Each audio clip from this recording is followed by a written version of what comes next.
Introducción. Cuando la oscuridad aprendió a ver, el Evangelio profético de Baba Vanga. Dicen que ciertos seres no nacen, irrumpen. No llegan al mundo como los demás, sino que atraviesan el tejido frágil de la realidad y se cuelan entre los mortales como una fisura, como un presagio encarnado. Vangelilla Pandeva Surcheva, a quien el mundo llamaría Baba Vanga, fue uno de esos umbrales vivientes. Una grieta. Una herida. Un oráculo sin ojos que, paradójicamente, lo veía todo. Su existencia comenzó en un fragmento olvidado de los Balcanes, donde el tiempo avanza con lentitud de piedra y las almas caminan con el peso ancestral de guerras. Reinados caídos y montes que murmuran historias enterradas bajo siglos de sangre y superstición. Nacer allí es aceptar que el destino no es una idea. Es un animal. Uno que te sigue, te olfatea y te muerde cuando menos lo esperas.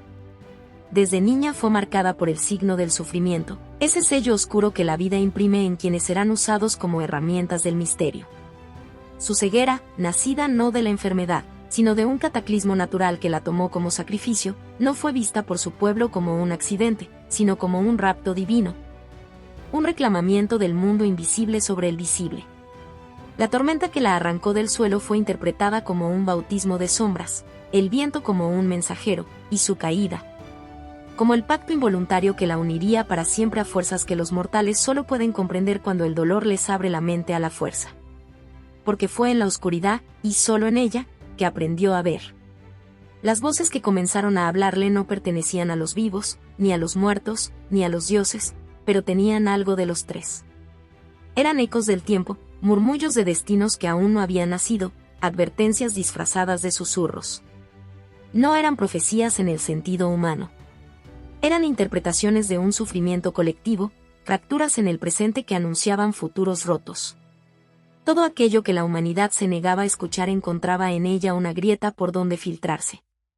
Y así, mientras Europa ardía bajo el peso de guerras incomprensibles, mientras los imperios caían como torres de arena golpeadas por el mar del caos, la figura de la mujer ciega creció como un símbolo de lo inevitable. Su casa se transformó en santuario. Su voz, en sentencia.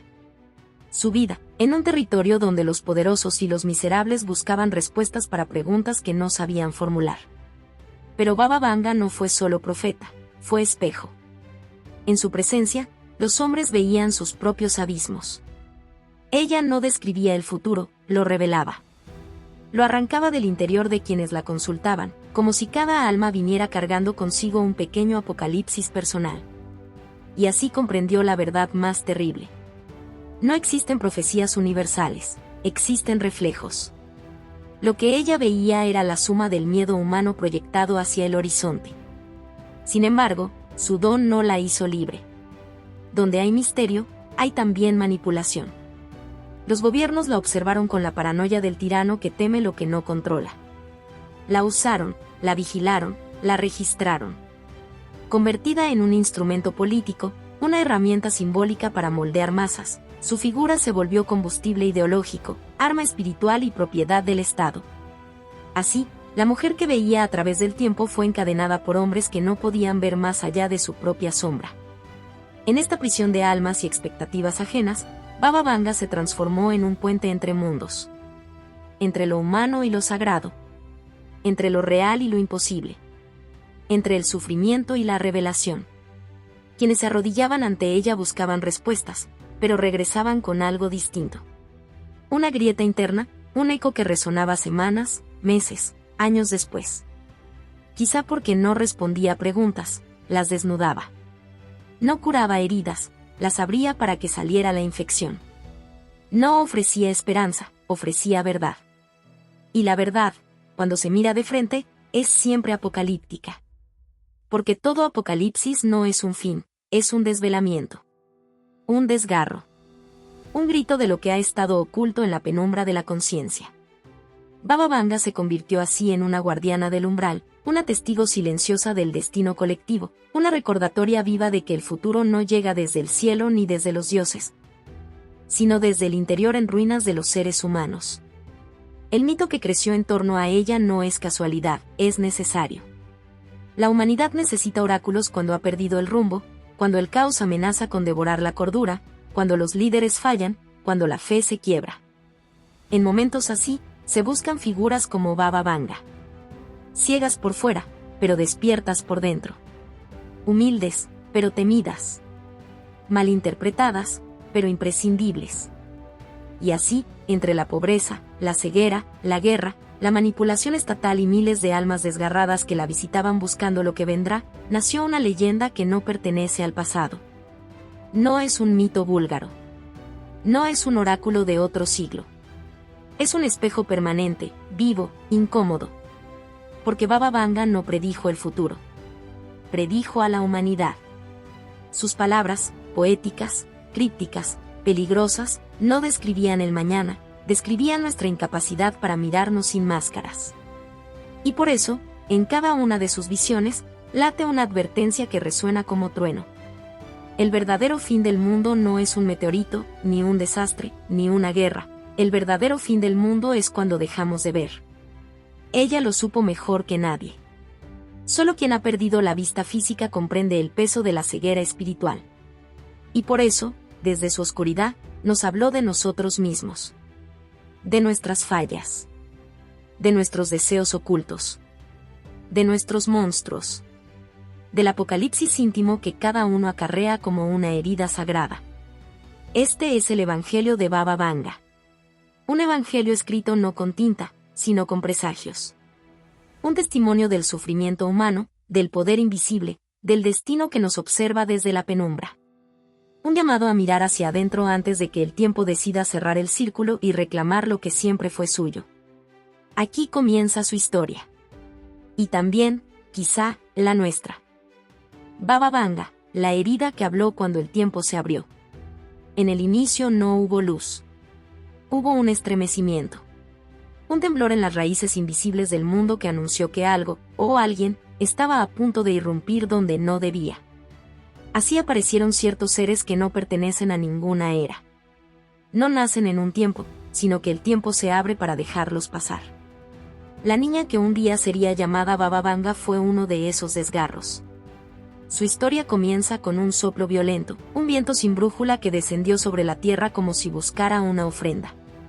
En aquel día, el mundo decidió tomar a una niña y arrebatarle la luz de los ojos para darle a cambio la luz del abismo. Ese intercambio, cruel, necesario, simbólico, marcó su destino para siempre, un pacto involuntario entre la carne humana y los secretos del universo. A partir de ese instante, la oscuridad se convirtió en su habitación permanente y en su maestra. La ceguera no fue solo un destino físico. Fue una consagración. Un rito. Una separación radical de la humanidad que ve sin comprender y que comprende sin mirar. Lo que otros llamaron tragedia, el tejido invisible del mundo lo llamó apertura, una grieta por donde podrían filtrarse revelaciones que ningún ojo toleraría. Porque a veces la luz no salva. A veces destruye. Y solo en la noche absoluta puede revelarse la forma verdadera del tiempo. Vangelilla, aún niña, comenzó a escuchar lo que nadie escucha. Las voces antiguas que se deslizan por debajo de la realidad, como ríos subterráneos cargados de memorias y advertencias. No eran fantasmas. No eran espíritus. Eran ecos de futuros no nacidos, fragmentos de destinos posibles, conmociones del alma humana proyectadas más allá de su límite. Cada voz era una herida del mundo. Cada visión, un desgarro. Pero ella no eligió ese don. Fue tomada por él. Mientras crecía, el mundo se derrumbaba a su alrededor. Guerras, invasiones, imperios desangrándose en el polvo. Y en medio de ese ruido colosal, el susurro de su nombre se volvió un tipo extraño de refugio. Un refugio oscuro, temido, reverenciado. Porque donde reinaba la incertidumbre, los hombres empezaron a buscar a aquella mujer que vivía en una noche perpetua y que, paradójicamente, parecía ver el amanecer y el ocaso de las naciones. Los soldados iban a su puerta con el corazón desgarrado. Las madres llegaban con las manos vacías. Los líderes con las sombras de sus culpas.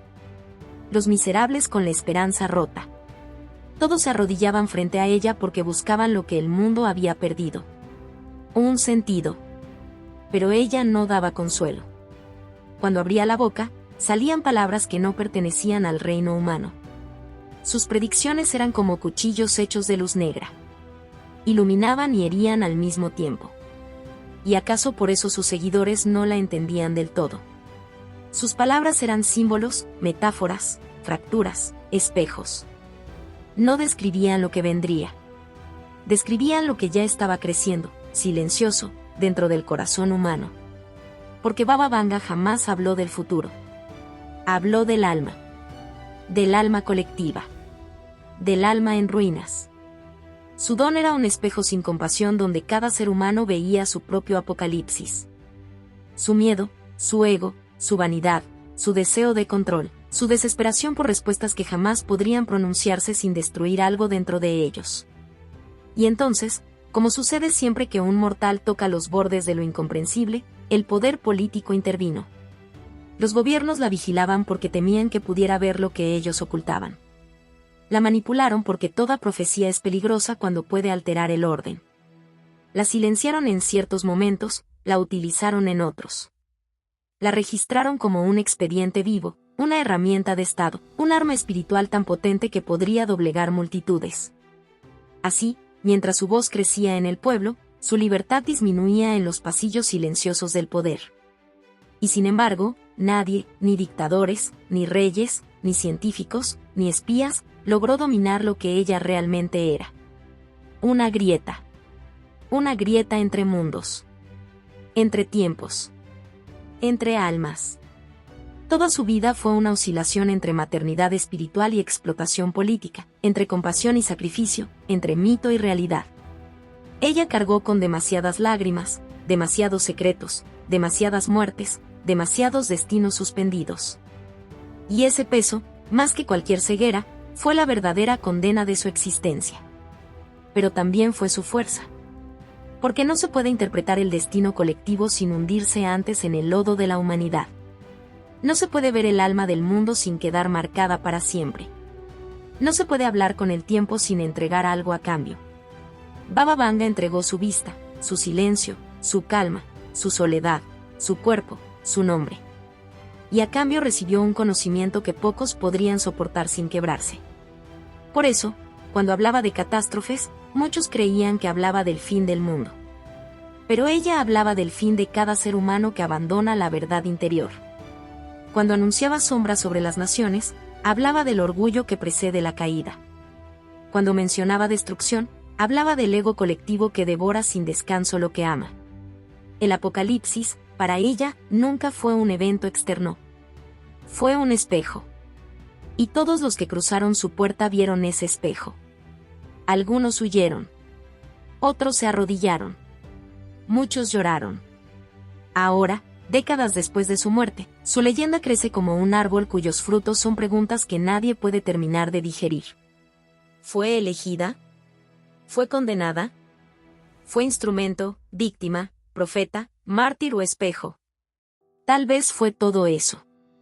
Tal vez fue algo más. Tal vez, simplemente, fue una mujer a la que el destino abrió por dentro para que el mundo pudiera mirarse a sí mismo. Porque al final, toda profecía es una advertencia. Y toda advertencia es un acto de amor desesperado. Este es el umbral. Esta es la herida que habló. Este es el eco más antiguo del futuro. Este es el libro prohibido del alma humana disfrazado de biografía. Aquí no comienza la historia de Baba Vanga. Aquí comienza el desvelamiento. El desgarro. El retorno de una verdad que siempre estuvo escondida en el centro oscuro del mundo. Bienvenido al espejo. Bienvenido a la grieta. Bienvenido al Evangelio de la mujer que vio el apocalipsis en lo más profundo del ser humano. El viento que la robó, nacimiento de la ceguera sagrada. El viento como mensajero del destino, el dolor como puerta. En aquel amanecer antiguo, cuando los cielos aún hablaban en lenguas rotas y la tierra respiraba el miedo de los mortales, nació Vangelilla en un mundo que aún no sabía pronunciar su nombre. Una niña envuelta en silencio, marcada por la orfandad antes de poder nombrarla. Una pequeña chispa de carne, arrojada a una infancia donde el amor escaseaba como el trigo en los inviernos crueles. El mundo la recibió sin melodías, sin profetas, sin signos de gloria. Pero los cielos, silenciosos como un cadáver divino, ya habían decidido escribir su destino en la garganta del viento. Todo comenzó con un susurro. Una vibración tenue, casi imperceptible, como si el universo estuviera inhalando antes del juicio. Los ancianos del pueblo dirían después que el aire se espesó, que la luz se quebró sobre las piedras, que las hojas dejaron de temblar porque algo más grande que el miedo estaba descendiendo. Era el viento, pero no un viento cualquiera. Era un mensajero. Era una mano. Era una sentencia disfrazada de accidente. La niña caminaba sola entre las hierbas altas, buscando algo que solo los huérfanos buscan, una presencia que no existe. El mundo exterior era un mapa incompleto para ella, un lugar donde todo faltaba. No sabía aún que esa falta sería el núcleo de su don, que el vacío sería su alimento espiritual, que la ausencia es el primer maestro de los elegidos. Y entonces, la tormenta se abrió como un ojo. Primero vino el rugido, grave, profundo, como si la tierra recordara un antiguo pacto. Luego, el cielo se desgarró en una espiral de furia. Y después, el levantamiento. El viento bajó sobre ella en forma de remolino. No como un fenómeno natural, sino como un rito de iniciación. La arrebató del suelo con la brutal ternura de un dios primitivo, como si la examinara, como si midiera en su pequeño cuerpo la fuerza de su espíritu. La elevó entre polvo, piedras, gritos y un silencio interno absoluto. Aquel instante no fue una catástrofe. Fue un bautismo. Un bautismo de aire, de miedo, de destino. Porque mientras el mundo veía una tragedia, el universo preparaba el nacimiento de una vidente. En el interior del torbellino, Vangelilla no lloró, escuchó. Escuchó algo que ninguna lengua humana podía reproducir. Una vibración antigua, un llamado, un eco que no provenía del mundo, sino del abismo entre mundos. Había voces. Había lamentos. Había nombres que no existían todavía. Y había una frase que sería la primera semilla de su destino. Quien pierde la luz de los ojos, gana la luz del alma. La tormenta la arrojó finalmente contra la tierra, pero no la devolvió igual. Algo se había roto, y algo se había abierto. Los días siguientes fueron una agonía silenciosa. Sus ojos, antes llenos de la inocencia del mundo tangible, comenzaron a nublarse con sombras que no obedecían al sol. Veía luces donde no había fuego, figuras donde solo había vacío, destellos donde los otros solo veían noche. Los médicos hablaron de daño, de herida, de ceguera progresiva. Pero Vangelilla sabía, en algún rincón de su pequeño cuerpo tembloroso, que no estaba perdiendo nada. Estaba transmutando. La ceguera no llegó como una condena, sino como un lento despertar. El mundo visible se apagó como una vela consumida por sí misma, dejándola en un océano de sombras. Pero en ese océano había movimientos, corrientes, latidos. La oscuridad no era ausencia, era presencia en su forma más pura. El pueblo murmuró que la niña había sido marcada.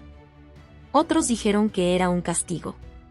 Y otros, los más sabios, callaron, porque reconocieron en su silencio el eco de los elegidos.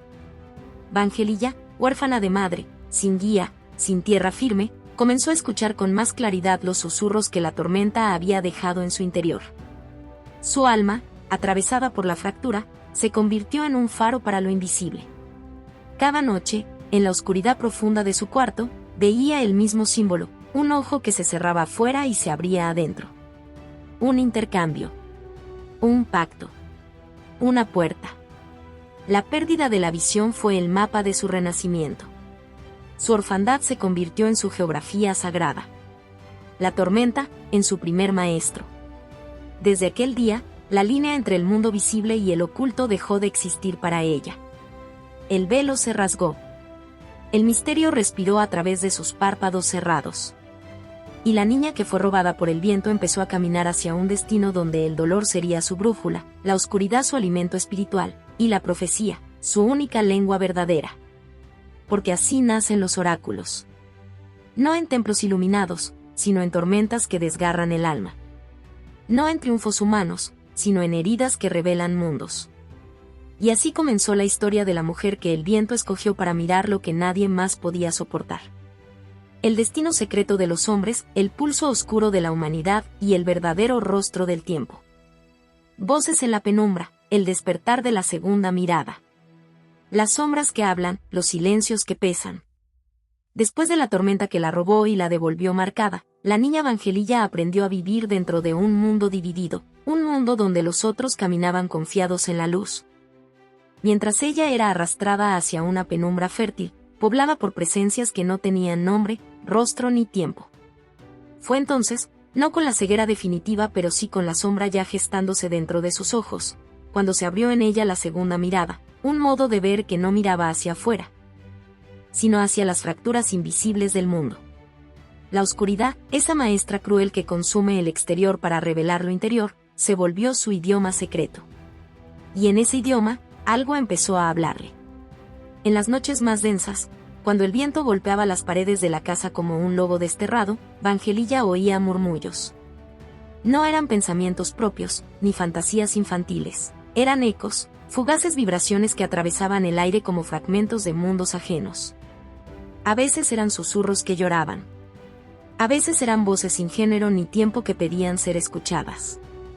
A veces era solo un silencio tan profundo que dolía más que cualquier sonido. Así comenzó su despertar. No viendo, sino sintiendo como el universo se abría dentro de ella como una herida luminosa. El dolor que se convierte en antena. El cuerpo humano, cuando sufre, se repliega. Pero el de ella se abrió. La ceguera progresiva, ese apagamiento suave y cruel, no clausuró el mundo, lo multiplicó.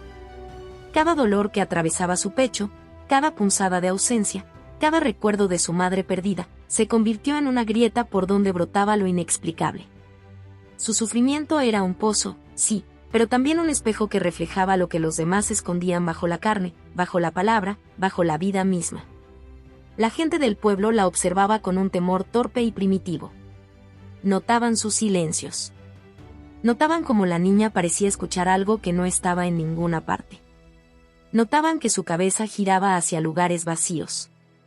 Que murmuraba respuestas a preguntas que nadie había formulado. Y entonces comenzaron los rumores. La niña lleva un espíritu dentro. La tormenta le cambió el alma. Los demonios hablan a través de ella. Los muertos la buscan. Los ángeles la rondan. Nadie sabía, pero todos temían. En esa etapa, el dolor dejó de ser solo dolor.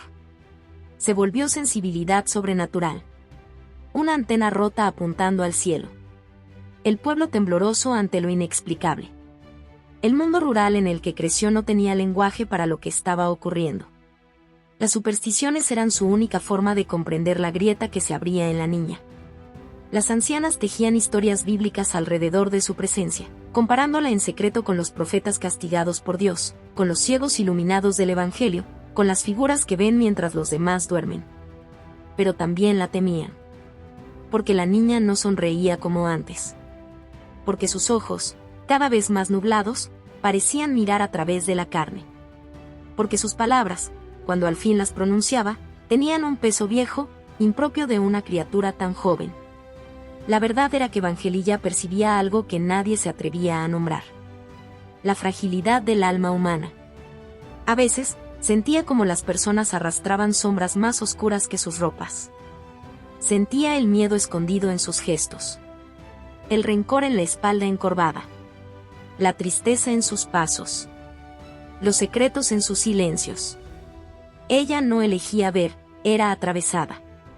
Apariciones simbólicas, figuras sin tiempo. Las primeras presencias llegaron sin rostro.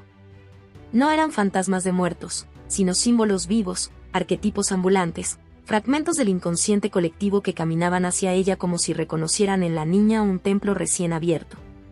Una figura hecha de luz derramada. Una sombra que parecía llevar un manto hecho de noches antiguas.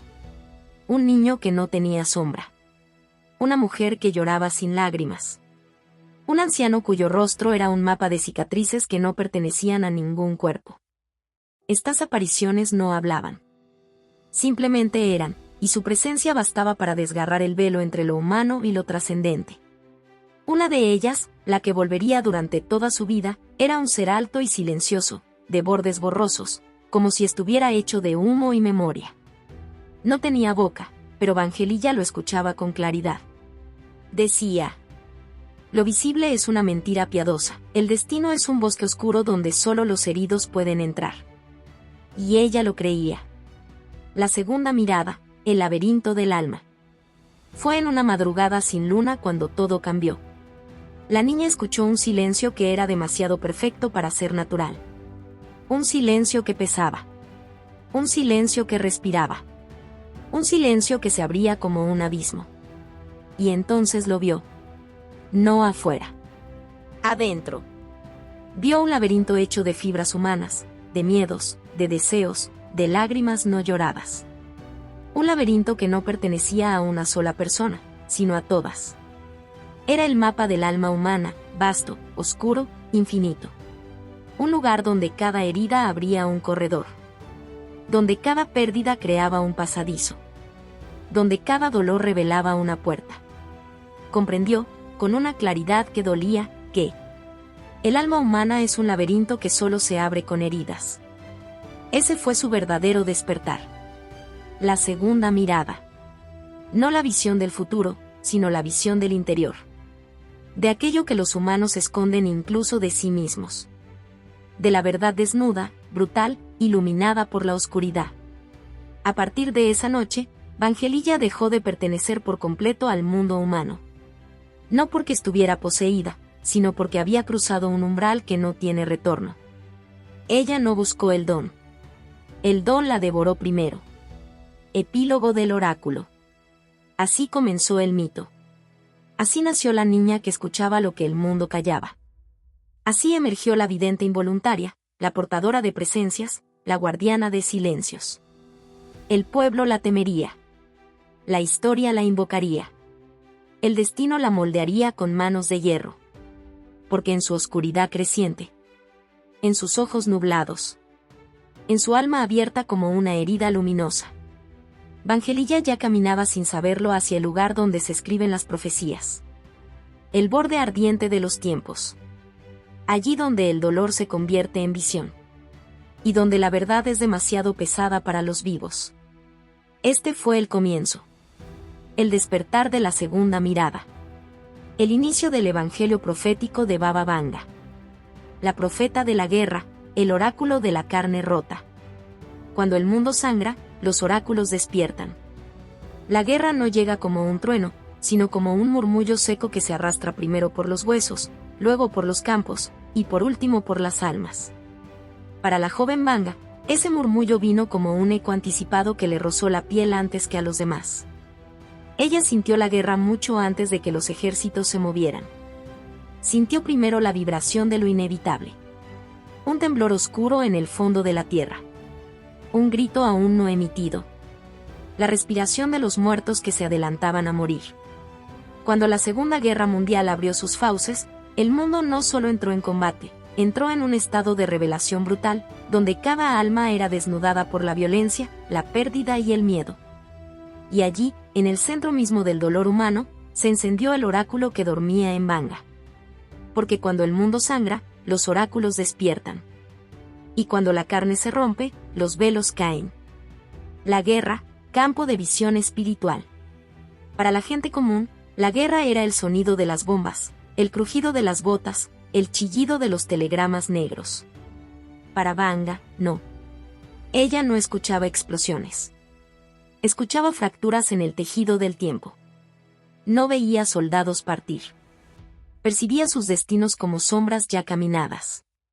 No observaba el avance de los ejércitos. Sentía un río de sangre buscando su cauce entre los pliegues del futuro. La guerra era un organismo vivo, y ella veía sus órganos internos. El corazón manchado. Las vísceras del odio. Los pulmones llenos del humo de miles de incendios. Cada muerte era una chispa que encendía una visión. Cada llanto era un puente hacia otra dimensión. Cada despedida permeaba el aire como una grieta luminosa donde la segunda mirada podía entrar sin permiso. La guerra no era solo un conflicto humano. Era una puerta espiritual abierta por la violencia. Un umbral donde los vivos y los muertos se tocaban por segundos, y donde Vanga caminaba como si ese territorio le perteneciera desde antes de nacer. El dolor colectivo como amplificador del don. La guerra multiplicó el don de Vanga como si el sufrimiento del mundo fuera una antena cósmica que expandía su alcance. Donde antes escuchaba apenas murmullos, ahora escuchaba gritos. Donde antes veía sombras, ahora veía rostros. Donde antes sentía vibraciones, ahora sentía historias completas desplegándose en su mente como pergaminos ardientes.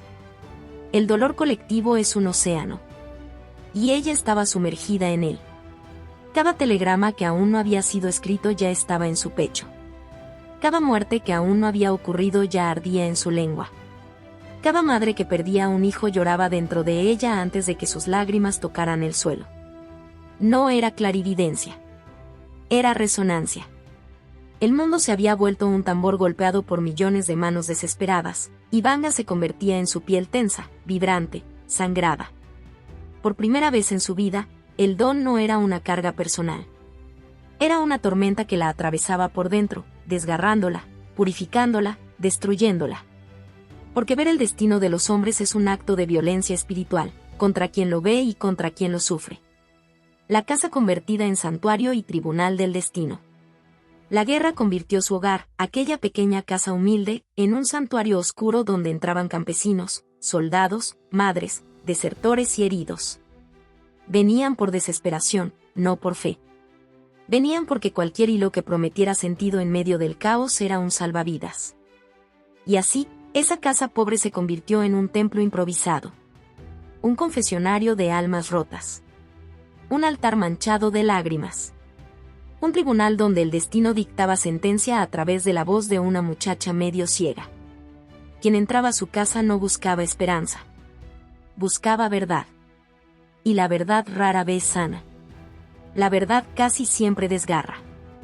Allí Vanga vio el desfile más doloroso de la humanidad. Hombres con miedo a morir.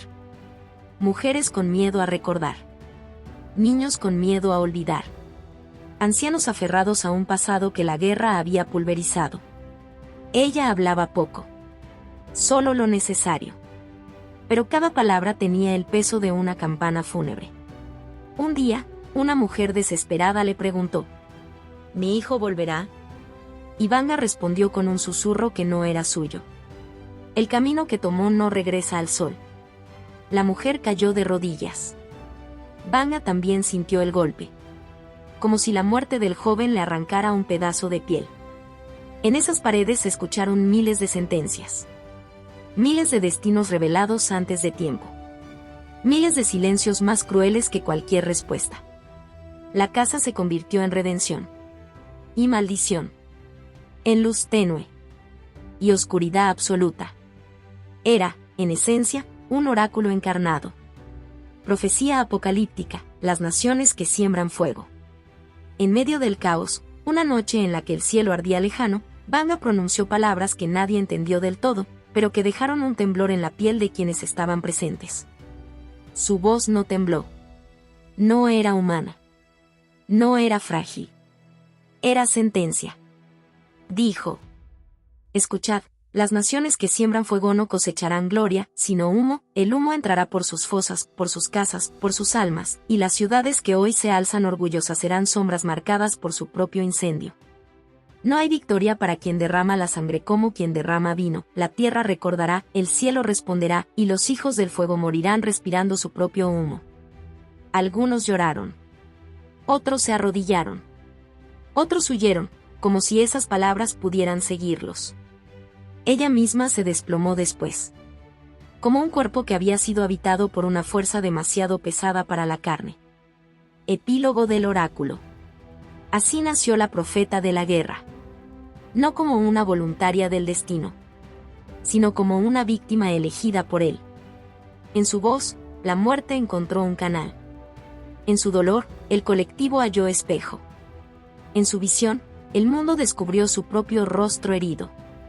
La guerra la marcó. La desgastó. La transformó en una raíz que se alimentaba de sombras. Pero también la convirtió en un faro oscuro.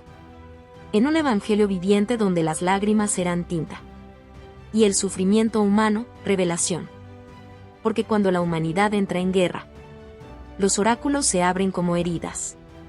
Para que la verdad, la más cruel, la más necesaria, pueda sangrar hacia la superficie.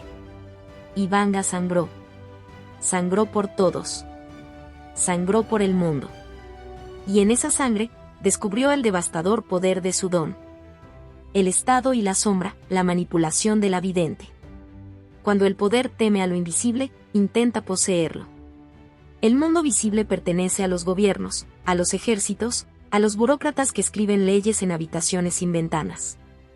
Pero el mundo invisible, ese territorio sin fronteras donde habitan los símbolos, los presagios y las verdades que no pueden ser domesticadas, siempre escapa a sus manos. El Estado controla cuerpos. El Estado controla nombres. El Estado controla biografías. Pero el Estado jamás ha sabido qué hacer con un oráculo. Vangelilla, la mujer ciega que hablaba con los muertos y veía a través de las sombras, se convirtió en una amenaza no por lo que decía, sino por lo que revelaba sin querer. El régimen comunista, ateo en discurso, místico en secreto, decidió entonces envolverla en una red de vigilancia, manipulación y control. Así comenzó el periodo más sombrío de su vida. No cuando perdió la vista. No cuando la guerra la desgarró. Sino cuando la maquinaria del Estado, esa sombra sin rostro, intentó apropiarse de su don. Porque cuando el poder teme a lo invisible, no se acerca para comprenderlo. Se acerca para poseerlo. Encerrarlo. Silenciarlo. O convertirlo en arma. Informes clasificados, transcripciones ocultas. El archivo del Estado es un laberinto de papeles sin alma. Pero en sus cajones fríos comenzaron a aparecer documentos que parecían escritos con fuego. Transcripciones de visitas. Análisis de sus frases. Informes que intentaban diseccionar sus visiones como si fuesen patología. La trataban como un fenómeno. Una anomalía. Un error del materialismo histórico. Cada palabra que salía de su boca era registrada por manos que no temblaban ante la muerte. Pero sí temblaban ante lo desconocido. Los agentes entraban a su casa con cuadernos negros. No preguntaban por el dolor humano, sino por los designios del futuro del Estado. El alma no les interesaba. Les interesaba el poder. Querían saber si el régimen caería. Si surgirían enemigos internos. Si sus líderes morirían antes de tiempo. Si la nación se rompería como vidrio bajo la presión del destino. Vanga hablaba poco. Solo lo necesario. Y cada palabra suya era anotada, archivada, estudiada, distorsionada. El misterio era desnudado. Pero jamás comprendido. Porque el misterio no se interpreta. Se teme. En los sótanos del poder, sus frases se convertían en ecos vacíos. Despojados de espíritu. Disecados para encajar en una ideología que no podía tolerar la existencia del alma. El Estado la quería muda. Pero su silencio hablaba más fuerte que su voz. El poder intentando arrancar las raíces del misterio. El Estado no soporta lo que no puede medir. Y menos aún soporta lo que no puede predecir. Intentaron arrancar de ella el origen de su don. Como si la clarividencia fuera una semilla que pudiera extraerse con amenazas. O un músculo que pudiera entrenarse bajo vigilancia. Le enviaron médicos, científicos, psiquiatras, especialistas en lo oculto disfrazados de catedráticos. La examinaron como si fuera un artefacto. Un dispositivo extraño. Una máquina espiritual a la que debían comprender. Dominar. Neutralizar. Preguntaban sin cesar. ¿Cómo sabe lo que sabe? ¿Quién le habla? ¿De dónde vienen las voces? Y ella, con una serenidad que desconcertaba incluso a sus interrogadores, respondía. El viento no explica de dónde viene. Solo sopla. Ellos tomaban nota. Pero en el fondo sabían que estaban ante algo que no podía ser desplegado sobre una mesa de laboratorio. ¿Cómo explicar una visión? ¿Cómo medir el peso de un presentimiento? ¿Cómo domesticar una revelación? Intentaron reducirla a un fenómeno folclórico. Luego a un símbolo útil. Después a un recurso político. por último, a una amenaza controlada. Pero cada intento los alejaba más de la verdad. Y los acercaba a un abismo que temían mirar de frente. Que el alma humana es un territorio donde el poder terrenal no tiene jurisdicción. La soledad de ser usada por líderes que no creen, pero temen. Nunca estuvo tan rodeada. Nunca estuvo tan sola. Políticos, funcionarios, militares. Todos se acercaban a ella como si fuese una grieta en el tiempo que les permitía ver su propia muerte. Eran hombres incrédulos. Negadores de lo divino. Devotos del materialismo. Pero también criaturas pequeñas. Temblorosas. Aferradas a la vida con garras de hierro. No creían en ella. Pero le temían. Y ese temor era más profundo que cualquier fe. Venían a escondidas. Sin testigos. Buscando respuestas que jamás pedirían en público. Uno de ellos, un funcionario de voz dura, le preguntó con arrogancia: ¿qué será de nuestra nación?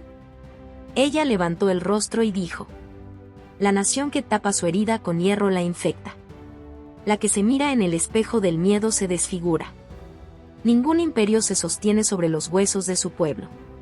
El hombre salió blanco, sin respiración. Como si hubiera visto su propia alma desnuda. Vanga sabía que era un instrumento. Un oráculo atrapado entre barrotes invisibles. No podía huir. No podía alzar la voz. Pero tampoco podían encarcelar lo que veía. Esa corriente profunda que atravesaba a los hombres como una sentencia inquebrantable. El poder la usaba. Pero ella veía sus debilidades. Sus grietas. Sus miedos escondidos bajo uniformes y discursos. Ella veía lo que ellos no podían soportar. Y ese era su verdadero poder. Profecía simbólica: el hombre que controla cuerpos nunca podrá controlar almas. Una noche, tras horas de interrogatorio, Vanga pronunció palabras que los agentes del Estado intentaron censurar. Borrar. Enterrar bajo muchas capas de silencio. Pero lo que nace como revelación no puede ser ocultado. Dijo: el hombre que controla cuerpos domina solo el barro, el alma. En cambio, es un fuego sin hogar que no conoce cadenas. Quien pretende poseer lo invisible se devora a sí mismo. El poder terrenal es un muro de hierro que se oxida ante la mirada del espíritu, porque ningún reino construido con miedo sobrevivirá a la voz interior que despierta al final de los tiempos. Estas palabras no eran una advertencia. Eran un veredicto. Un recordatorio de que todo imperio muere. Todo poder colapsar. Toda sombra es devorada por una luz más antigua que el mundo. El Estado podía vigilar su casa. Podía seguir sus pasos. Podía registrar cada sílaba que pronunciara. Pero no podía entrar en la región donde nacían sus visiones. No podía tocar el lugar donde las almas chocan con el destino. No podía manipular aquello que no pertenece al mundo material. El poder la poseía. Pero no la tenía. Epílogo del oráculo. Así vivió Baba Vanga bajo el Estado. Como una sombra vigilada. Como un misterio sometido. Como un oráculo estudiado por hombres incapaces de comprender el lenguaje del alma. Fue una esclava sin cadenas. Un instrumento que jamás se dejó convertir en arma. Un espejo donde los gobernantes veían su propia decadencia reflejada. Porque ningún poder teme tanto como teme a quien ve más allá del poder. Ningún régimen es tan frágil como aquel que intenta controlar el espíritu. Y ninguna sombra del Estado puede oscurecer por completo la luz que nace en la oscuridad más profunda. Vanga lo sabía. El Estado lo sospechaba. Los siglos lo confirmarán. El hombre que controla cuerpos nunca podrá controlar almas. El pozo del futuro, susurros de lo que aún no existe, evangelio de la mirada rota. Dicen que el tiempo es una línea recta, un cuchillo que avanza sin mirar atrás. Pero para ella, para la mujer que ya no veía con los ojos de la carne, el tiempo era un pozo, un abismo resonante donde las voces no habían nacido todavía y, sin embargo, ya clamaban por ser escuchadas. Baba Vanga, sentada en la penumbra de su habitación de lágrimas, inclinaba la cabeza como si algo respirara detrás de las paredes. Como si el futuro, hambriento, buscara un conducto para derramarse sobre el presente. el futuro no descendía sobre ella.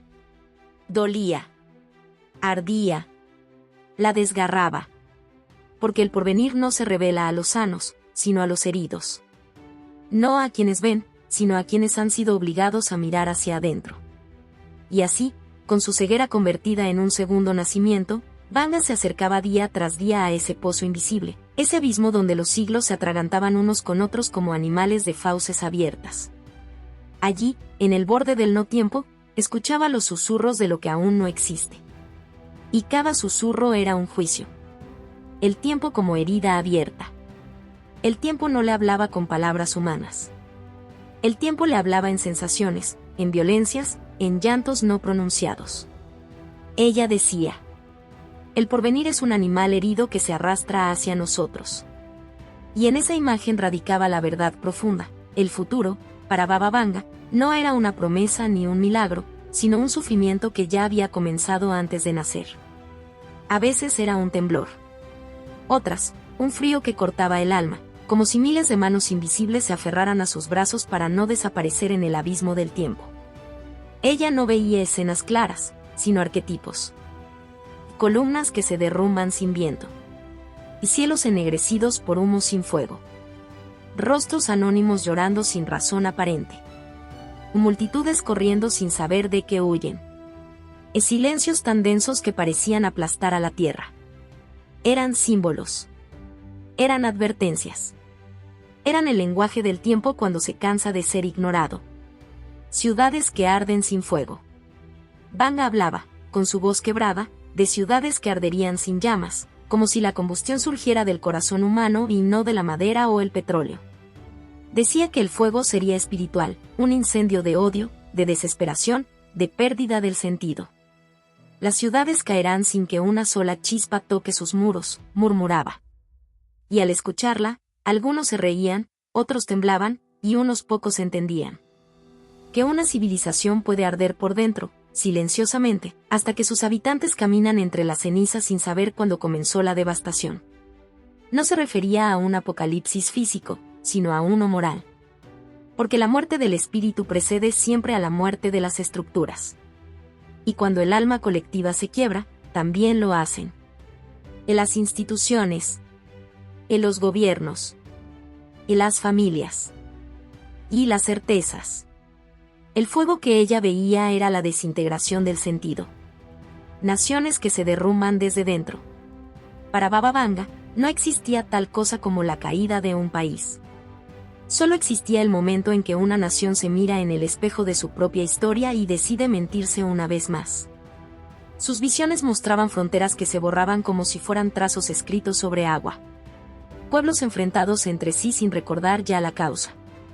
Gobernantes que hablaban con voces huecas, incapaces de escuchar el eco de las ruinas que producían. Veía a las naciones como cuerpos enfermos. Algunas padeciendo fiebre, otras gangrena moral, otras una anemia espiritual que las hacía caminar como fantasmas. El derrumbe empieza siempre en el alma, decía. Y esa sentencia era más devastadora que cualquier profecía de guerra. Grietas en la civilización, grietas en la mente. Las grietas que Vanga veía no estaban en las paredes del mundo, sino en las mentes humanas. Grietas hechas de hastío, de miedo, de pérdida del sentido. Grietas en la memoria colectiva, en la capacidad de amar, en el valor de permanecer fiel a lo verdadero. Para ella, el colapso de la civilización era una metáfora del colapso interior. La caída del hombre era la caída de su mundo. Decía: la humanidad se romperá primero por dentro, y cuando el alma se quiebra, el universo exterior refleja su destrucción. La humanidad como su propio verdugo. En su visión más desgarradora, el verdugo fue siempre el mismo. El ser humano. No veía demonios descendiendo del cielo ni monstruos emergiendo de la tierra. Veía manos humanas construyendo su propia ruina. Ideologías usurpando corazones. Máquinas sustituyendo memorias. Y poder devorando conciencia. Exceso volviéndose cáncer. Fe transformándose en arma. Progreso sin alma marchando hacia un abismo silencioso. Ella decía: nada que destruya al hombre vendrá de afuera, el verdugo vive en cada uno de ustedes. Era un juicio, pero también un llamado. El futuro como eco de los miedos humanos. Las visiones que la gente creía catástrofes eran, para ella, simples reflejos de aquello que la humanidad se negaba a enfrentar dentro de sí. Su soberbia. Y su vacío. Y su desconexión espiritual. Su miedo a mirar hacia adentro. Lo que temen que ocurra ya está ocurriendo en su interior, murmuraba. Como quien revela un secreto sagrado que duele más que cualquier profecía apocalíptica. El tiempo no es línea, es un círculo roto. En sus meditaciones profundas, Baba Vanga describía el tiempo como un círculo quebrado. Un ciclo al que le falta un fragmento, y ese fragmento perdido es la propia humanidad, extraviada en su ilusión de grandeza. El tiempo está roto porque el hombre está roto. Y el hombre está roto porque dejó de escuchar. Las visiones de Vanga no eran predicciones. Eran intentos del tiempo por recomponerse a través de la conciencia humana. Eran el llanto de una rueda que ya no puede girar. Profecía apocalíptica, la advertencia final.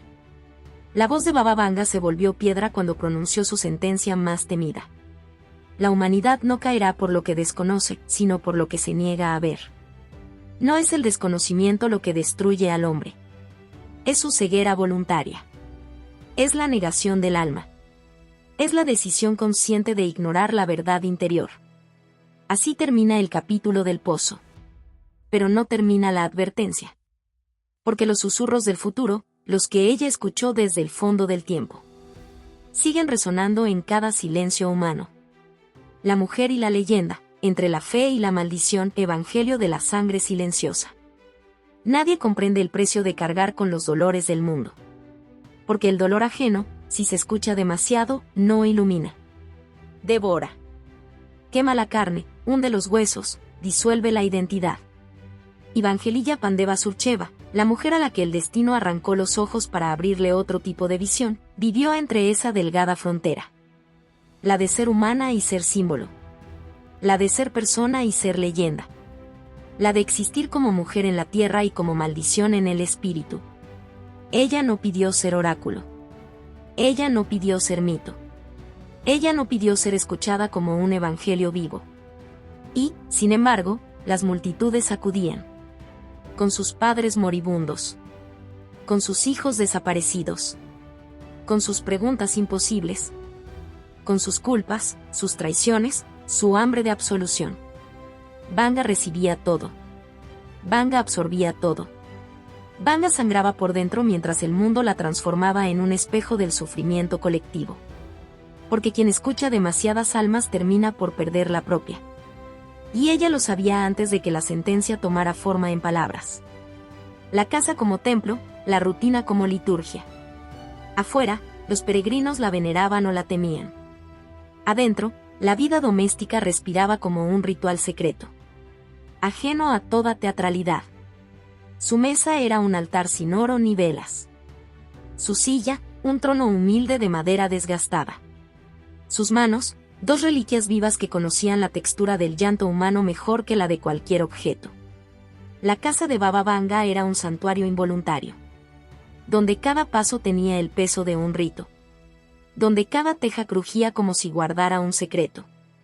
Donde cada sombra parecía esperar turno para hablarle. No existía diferencia entre su día a día y sus visiones. Limpiar la casa era un acto de purificación. Preparar pan era invocar la memoria de los siglos. Comer era un pacto silencioso con la humanidad que dependía de ella. Vanga misma decía: mi hogar es un cuerpo, y su respiración es mi carga. La compasión desgastada, el desgaste de escuchar al mundo. No existe fuerza más peligrosa que la compasión cuando no tiene límites. Y la suya, aunque profunda, era un pozo que nadie vio agotarse hasta que estuvo casi seco. Las visitas llegaban como un río sin final. Mujeres que habían perdido a sus hijos. Hombres con pecados escondidos. Viajeros buscando sentido. Enfermos que pedían un destino menos cruel. Ella los escuchaba. Ella cargaba con sus dolores como si fueran ladrillos ardiendo. Y aunque su rostro permanecía sereno, en su interior se abrían grietas. Fisuras invisibles que solo ella sentía. Vanga era un árbol que daba sombra a miles. pero cuyas raíces sangraban bajo la tierra. Había noches en que sus manos temblaban después de escuchar demasiado. Había amaneceres en que la claridad del don se mezclaba con un cansancio que no era físico, sino ontológico. El cansancio de ser receptáculo de universos rotos. La compasión es luz. Pero cuando se vuelve infinita, desgarra. La dualidad eterna, santa y farsante, milagro y amenaza. Para algunos, Baba Vanga era una santa. Una voz sagrada. Una mujer tocada por la tragedia y por Dios. Una guardiana del destino humano. Para otros, era una farsante, una manipuladora, un fraude. Una mujer que se aprovechaba del dolor ajeno. Un espejismo para almas desesperadas. Y ella, atrapada entre ambas visiones, entendía el sentido profundo de la dualidad. Nadie que encarne el mito puede sobrevivir sin ser criticado por ello. ¿Cómo separar a la mujer del símbolo? ¿Cómo destruir el ídolo sin matar a la persona?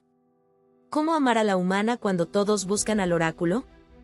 Ella no pedía creencia. Ella no pedía adoración. Ella no pedía fe. Solo pedía silencio interior. Solo pedía que la gente escuchara lo que ya sabía de antemano. Solo pedía que el alma no se negara a sí misma. Pero el mundo necesita figuras. Necesita héroes. Necesita monstruos. Necesita santos que pueda elevar y destruir a su antojo.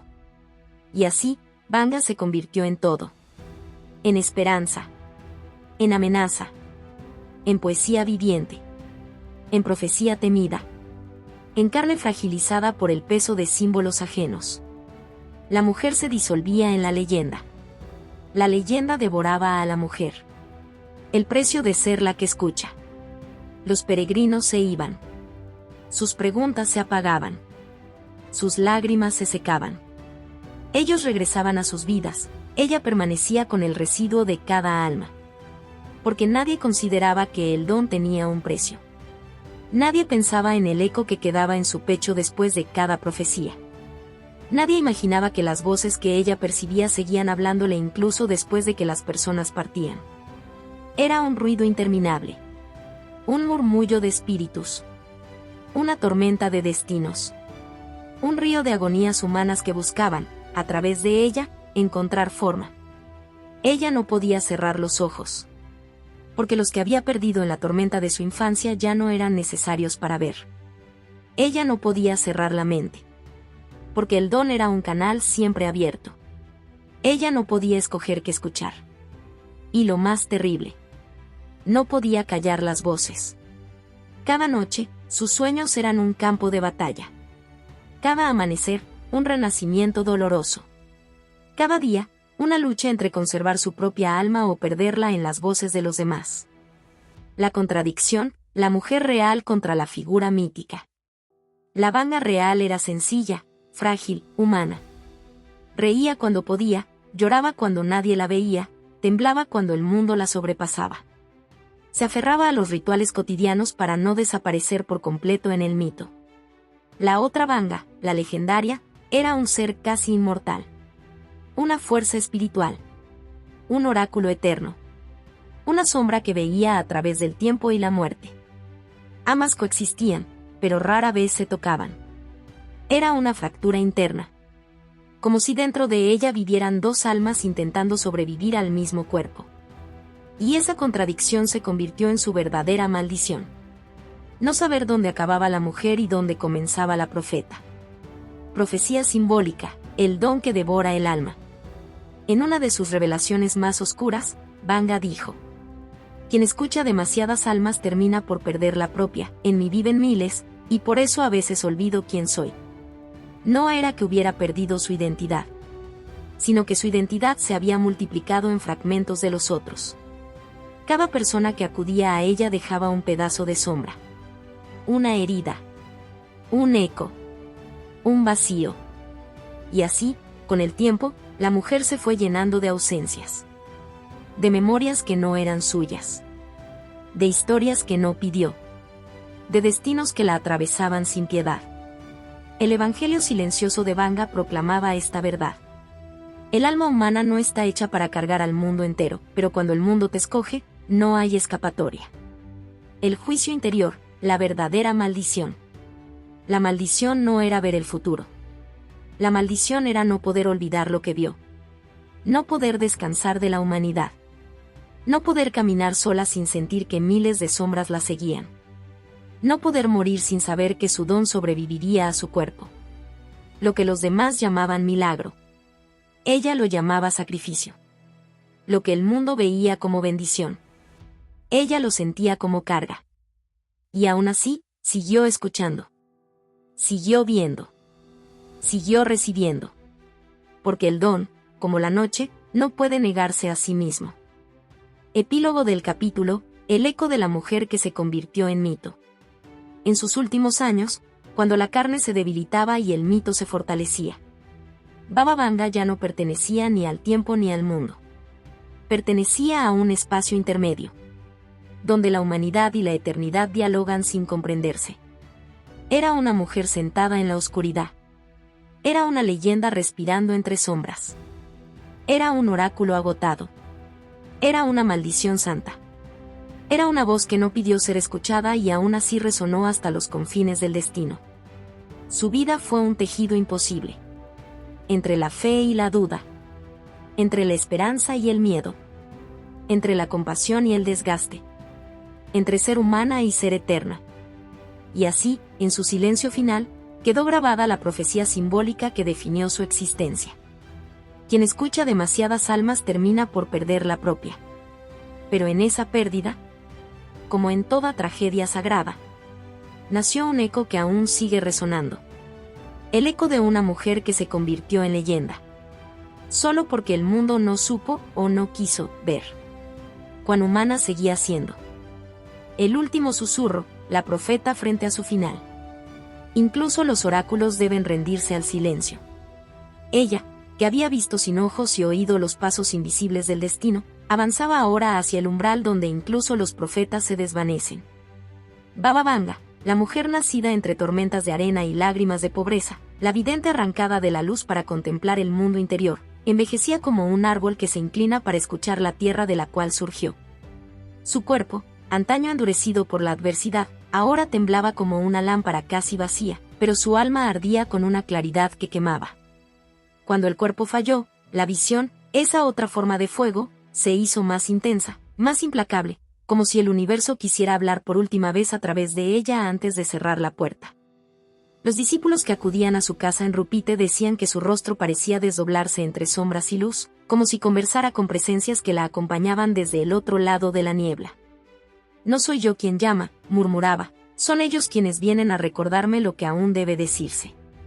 Y así comenzó el Evangelio del desvanecimiento, el canto final del profeta, donde cada palabra era un fragmento de un mundo que se derrumbaba y renacía a la vez. El cuerpo que se apaga mientras la visión se intensifica. En esos últimos años, Baba Vanga caminaba con la fragilidad de un suspiro, pero hablaba como si sostuviera en la garganta el rugido de un dios antiguo. Su respiración era corta, su pulso lento, y su piel parecía la corteza agrietada de un árbol que ha sostenido demasiadas tormentas. Sin embargo, cuando alguien la tocaba, decía: no lloren por mi cuerpo, el cuerpo es solo la cáscara que se rompe cuando el fruto del espíritu madura. Era como si lo físico se hubiera convertido en un velo demasiado pesado, un obstáculo que la forzaba a entrar en una lucidez casi insoportable. Las noches más largas eran también las más claras. La anciana, casi inmóvil, murmuraba frases que iban más allá del tiempo, como si en su propia disolución encontrara un puente hacia la memoria primordial del universo. Veía el mundo sin verlo, sentía los corazones de otros como páginas abiertas. Decía que la enfermedad era solo la manera en que el alma pide silencio para poder hablar. Cuanto más se apagaba el cuerpo, más se escuchaba. Cuanto más se deshacía la carne, más ardía la visión. Revelaciones sobre la muerte como transición. En el umbral de la muerte, muchos buscan respuestas. Baba Vanga, en cambio, parecía ya conocerlas. No hablaba de la muerte como final, sino como un retorno, un giro del círculo, una estación inevitable del espíritu. La muerte no existe, decía con voz quebrada. Solo existe el momento en que dejamos de aferrarnos al mundo. Para ella, morir era entrar en otra frecuencia del ser, un descenso no hacia la oscuridad, sino hacia una claridad demasiado vasta para ser contenida en un cuerpo. Los que la visitaban salían temblando, no por miedo, sino por una extraña sensación de haber sido vistos desde un lugar donde las mentiras carecen de forma. Contaba que, del otro lado, el alma no encuentra ángeles ni castigos, sino reflejos. Cada persona se enfrenta a su propio rostro multiplicado, aquello que ocultó, aquello que negó, aquello que amó en silencio. Morir, y dijo una noche de verano, casi inaudible, es ver lo que realmente somos, sin el ruido del mundo. En sus últimas visiones, hablaba de un puente hecho de susurros, donde cada paso es una memoria, y cada memoria es una llama que guía o quema. Decía que la muerte es un espejo que no perdona, pero tampoco condena, solo revela. Advertencias finales sobre el orgullo humano y la ilusión del control. Con el filo de la muerte rozándole los días, Vanga se volvió más severa, más profética, más implacable. Sus últimas palabras no fueron consuelos, sino advertencias dirigidas no a individuos concretos, sino a la humanidad como un solo organismo enfermo de soberbia. No saben lo que hacen, decía, recordando ecos de evangelios antiguos. Creen que dominan la tierra, pero no dominan ni su propio corazón. El poder humano, según ella, era humo, se desvanecía en cuanto el mundo enfrentaba una crisis real. Repetía que el conocimiento moderno había crecido sin raíces, y que la humanidad caminaba sobre un suelo quebradizo hecho de sombras, pantallas y promesas vacías. El mayor peligro no es la destrucción del mundo, dijo una mañana, mientras el sol iluminaba su rostro ciego. El mayor peligro es el alma que deja de escuchar. Se refería a una ceguera interior, un estado donde los seres humanos, cegados por la prisa, el ego, la tecnología y el ruido, dejan de percibir lo sagrado que late debajo de las cosas. Decía que la humanidad ya no se mira a sí misma, que se ha convertido en una multitud de espíritus desconectados, que confunden movimiento con propósito. La ilusión del control es el pecado de nuestra era, pronunció, como si dictara un versículo final. Todo lo quieren poseer, nada quieren comprender. La profecía apocalíptica, el mundo no termina con fuego, sino con ceguera espiritual. En su lecho final, cuando el aire a su alrededor parecía espeso como una nube antigua, Baba Vanga pronunció su última advertencia, su último susurro, el verso apocalíptico que resonaría por generaciones. El mundo no termina en llamas, dijo. El fuego es misericordia, el mundo termina cuando los hombres dejan de ver. No se refería a la vista, sino a la percepción profunda, a la capacidad de reconocer lo divino en lo cotidiano, la verdad en el silencio, el otro en uno mismo. Su visión final era la de un planeta lleno de seres que caminan mirando pantallas y no horizontes, que oyen voces artificiales y no el lamento de la tierra, que creen que saben, pero han olvidado sentir. Vio ciudades gigantes, llenas de luces pero vacías de alma, donde la humanidad se convierte en espectro de sí misma. Vio templos derrumbados, no por guerra, sino por indiferencia. Vio generaciones enteras perdiéndose en un mar de distracciones. El apocalipsis no será un estallido, murmuró. Será un apagón interior. Y en esa sentencia final, cargada de dolor y compasión, dejó caer la verdad que había buscado durante toda su vida. El fin del mundo comienza cuando el corazón humano se queda ciego. El silencio del oráculo. El día que Baba Vanga murió, no hubo truenos, ni señales, ni cielos rasgados. Solo un silencio absoluto, un vacío tembloroso, como si el mundo contuviera la respiración.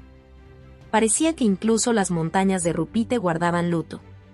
Y sin embargo, en ese silencio, algo permanecía vivo. El eco de su último susurro, resonando como una escritura prohibida en la conciencia colectiva, recordándole al mundo que no hay destino más terrible que no poder ver lo que uno mismo destruye. Ella se fue, pero dejó un espejo. Y en ese espejo, aún hoy, la humanidad evita mirarse. Porque la profeta que vio más allá de los ojos sabía la verdad final. Cuando llegue la oscuridad, no será la noche, será la humanidad misma quien apague la luz. La profecía que somos, el legado eterno del oráculo. Lo que deja un profeta no es el futuro, sino la pregunta. En los años posteriores a su muerte, cuando la voz de Baba Vanga dejó de escucharse pero comenzó a resonar con más fuerza que nunca, surgió una revelación silenciosa, un murmullo que cruzó fronteras, religiones y épocas. La profeta nunca habló del destino del mundo, sino del destino que cada ser humano porta como un abismo interior. Ella no fue la guardiana de un mañana predeterminado. Fue el espejo oscuro donde la humanidad se contempló por primera vez sin máscaras, sin ilusiones, sin falsos amaneceres. Y así nació el último evangelio, no escrito en pergamino ni pronunciado en templo alguno, sino grabado en la memoria colectiva, como un tatuaje doloroso sobre la respiración del tiempo. El oráculo no predice, el oráculo revela, y lo revelado siempre ha estado dentro. La reinterpretación espiritual de su figura, la mujer que vio el alma del mundo. Después de que su cuerpo regresara al polvo, la figura de Baba Vanga comenzó a desdoblarse, a fragmentarse en símbolos, mitos, interpretaciones y leyendas. No quedó una sola Vanga, sino múltiples. La santa, la bruja, la profeta, la farsante, la mística, la víctima, la elegida. Pero bajo todas esas máscaras impuestas por los vivos, había una verdad esencial. Baba Vanga fue la intérprete del dolor humano. Su visión no era una ventana al cosmos, sino al corazón de quienes la buscaban.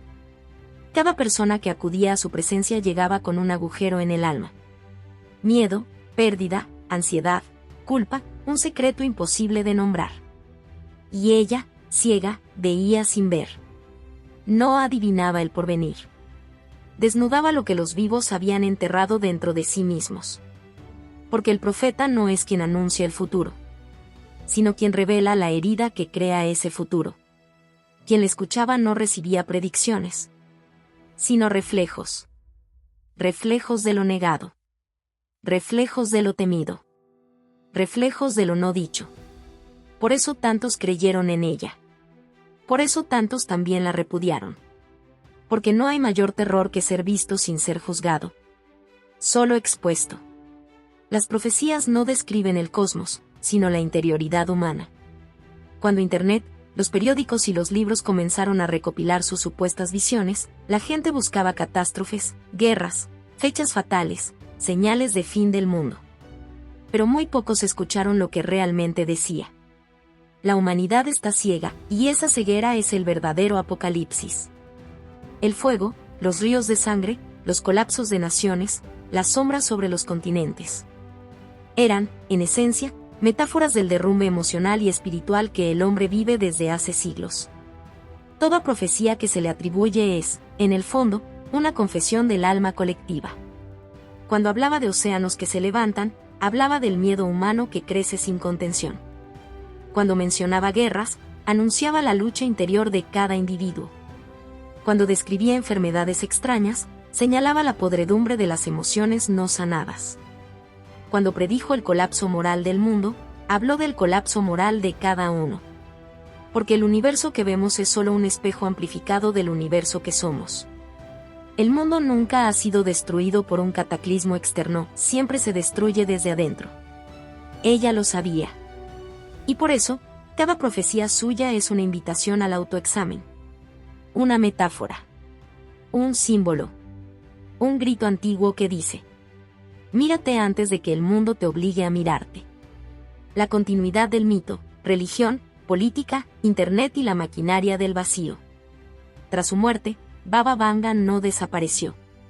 Se descompuso en fragmentos que la cultura moderna recogió y distorsionó. En internet, su nombre se convirtió en una moneda de cambio para el miedo. En la política, fue usada como arma de propaganda espiritual. En las religiones, como ejemplo de revelación o de engaño. En la cultura pop, como la pitonisa del apocalipsis. Era inevitable. Cuando un profeta muere, comienza la manipulación. Pero incluso en esa manipulación hay un espejo. Porque la forma en que una sociedad transforma a un profeta revela las sombras que intenta ocultar. La sociedad necesitaba un monstruo, necesitaba un ángel, necesitaba un símbolo, y Vanga fue obligada a hacer todos a la vez. El mito sobrevivió porque el miedo humano también sobrevivió. Y cada generación proyectó sobre ella su propia angustia. Así, Baba Vanga se volvió eterna no por sus visiones, sino por la incapacidad humana de enfrentar su propia oscuridad sin delegarla en un oráculo. Ella se volvió inmortal porque la humanidad sigue buscando respuestas afuera, cuando la única profecía verdadera siempre ha latido adentro. La profecía final, Cada hombre lleva un apocalipsis dentro, el que sabe mirarlo, renace. Este es el legado último, la revelación que solo quienes escuchan en silencio pueden comprender. No hay un solo apocalipsis, hay millones, uno en cada pecho, uno en cada herida no sanada, uno en cada miedo que gobierna. Cada hombre lleva un fin del mundo dentro. Porque cada hombre construye un universo personal hecho de recuerdos, traumas, deseos, ilusiones, esperanzas rotas y silencios acumulados. Y este universo colapsa muchas veces a lo largo de una vida. La muerte de un ser amado. Un error irreversible. Un sueño roto. Una verdad que no se puede sostener. Eso es el fin del mundo. No meteoros, no volcanes, no guerras totales. Es la caída interior. El derrumbe secreto.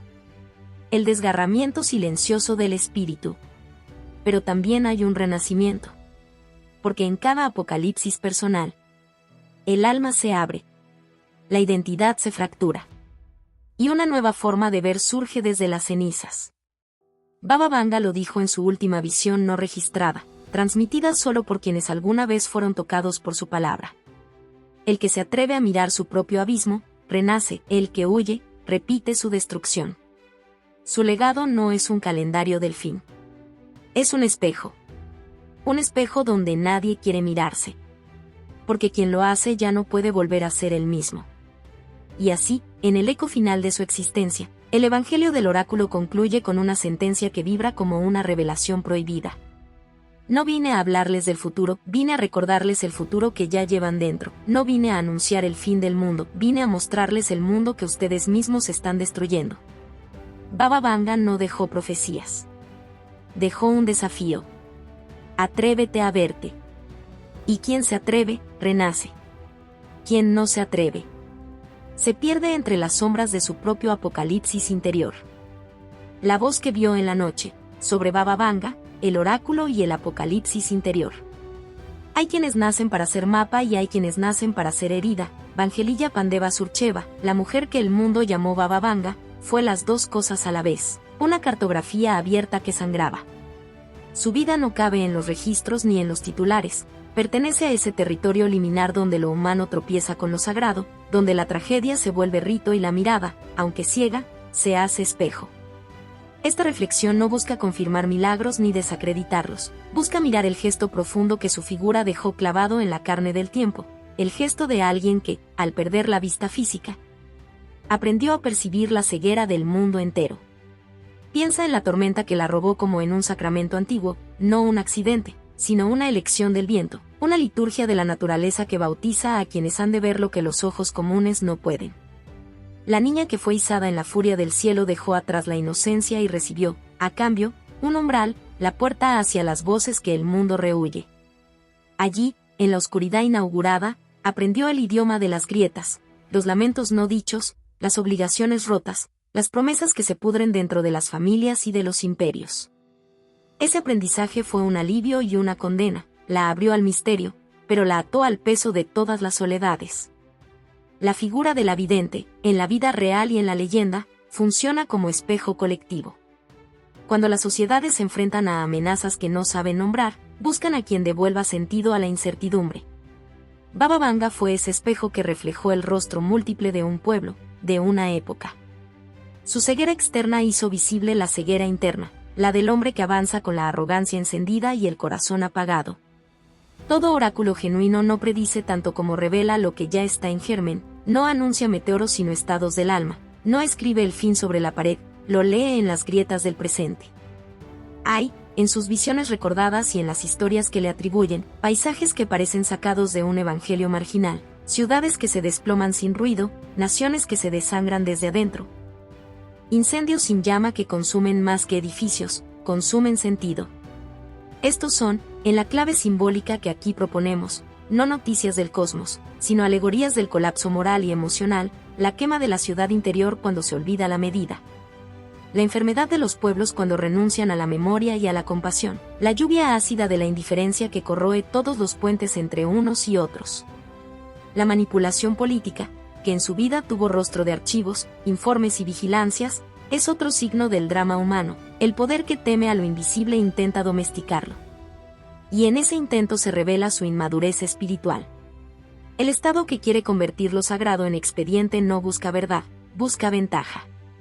Allí donde se proclama el dominio totalitario sobre cuerpos, se confirma una pobreza aún mayor, la incapacidad de comprender que las almas no se someten a censos. La unión entre poder y profecía se torna siempre en un juego peligroso. Quien trata de poseer la visión termina por cegarla, o por ser cegado por ella. Porque la revelación no es una herramienta, es una responsabilidad que quema a quien la usa como mercancía. El don de escuchar, ese padecimiento don que acompañó a Vanga, nos enseña una lección ética y ontológica. Escuchar al otro es admitir que dentro del otro existe un apocalipsis propio, una ruina posible y un germen de redención. Pero cuando la carga se vuelve ininterrumpida, cuando la compasión no tiene reposo, la persona que escucha corre el riesgo de diluirse en los ruidos ajenos. Quien escucha demasiadas almas termina por perder la propia, suena como sentencia y como consigna. Cuidado con convertir el cura en úlcera, el confesor en espejo sin fondo. La santidad y la tortura comparten, a veces, el mismo altar. La metáfora del tiempo como pozo es una de las claves más devastadoras y reconfortantes. Ver el tiempo como pozo es abandonar la ilusión lineal y aceptar que el pasado, el presente y el porvenir se dialogan como aguas subterráneas. Desde ese fondo oscuro llegan susurros que contienen advertencias y ternuras, no son inevitabilidades mecánicas, sino llamadas éticas. Cada visión apocalíptica, ciudades que arden sin fuego, naciones que se derrumban desde dentro, no señala un trivial destino, sino una condición del espíritu global. La posibilidad de un colapso que nace primero en la percepción colectiva. El temblor externo es siempre el espejo del temblor interno. Al acercarnos a la figura de Baba Vanga con este lente simbólico, la profecía revierte su función. Ya no es calendario de catástrofes, sino palabra que provoca examen de conciencia. Ella nos recordaría, si pudiera hablar desde la calma que sigue a la revelación, que el verdadero apocalipsis no lo hace caer un cometa sino la indiferencia sostenida, la pérdida de sentido, la ceguera elegida por conveniencia. Entre el ruido tecnológico, las políticas veloces y la saturación informativa, la advertencia resuena: el mayor peligro es no ver, no oír, no sentir. Y esa ceguera interior es, paradójicamente, la más contagiosa. El legado de la vidente se perpetúa en las formas que el siglo moderno elige, en titulares, en virales, en la política de los temores. Se reinventan narrativas, se fabrican fechas, se reseñan aciertos y errores. Pero en el corazón de esa industria del miedo yace una verdad incómoda, la necesidad humana de delegar responsabilidad. Es más fácil leer el porvenir en la boca de otro que mirar el propio abismo y responder. El mito sobrevive precisamente porque la humanidad prefiere creer en augurios externos antes que asumir el trabajo de la transformación interior.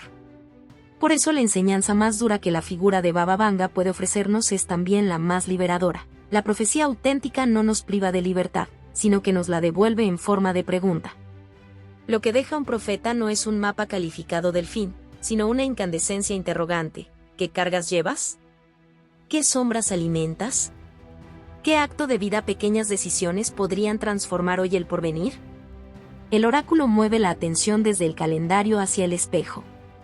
Y frente al espejo, la única respuesta posible es la que transforma, el que mira su propio abismo y se queda a construir. Finalmente, el apocalipsis que nos convoca no es un relato externo sino un llamado a la reparación. Cada quien lleva en su pecho un fragmento de ruina y de gracia. Reconocer esa dualidad, ser responsable del daño y custodio de la cura, es la tarea ética que los susurros del pozo nos proponen. En la figura de Baba Vanga, entre mito y carne, descubrimos la imagen de una humanidad herida que pide ojos nuevos, no ojos que acumulen información, sino ojos que sepan ver la miseria y la belleza sin confundirse. Oídos que reciban sin absorber la identidad, manos que actúen sin apoderarse de otros destinos. Que esta reflexión sea, como sus visiones, una advertencia amorosa. El verdadero apocalipsis no nos llega como sentencia final, sino como desgaste lento, la pérdida de la capacidad de ver, de oír y de compadecer. Y también una promesa: quien se atreve a mirar su propia oscuridad, y a recomponer desde ella un tejido nuevo, no solo sobrevive al colapso, renace. Hola a todos. Si te ha gustado esta historia, por favor compártela y déjame un comentario. Cuéntame qué parte te atrapó más o qué emociones despertó en ti. No olvides suscribirte al canal, activar la campanita y darle me gusta. Tu apoyo nos ayuda a seguir creando contenido emocionante y lleno de emociones. ¿Qué otros temas de historias te gustarían ver en el canal? Tus ideas podrían inspirar nuestra próxima trama con giros inesperados. Gracias por acompañarnos, nos vemos en el próximo video.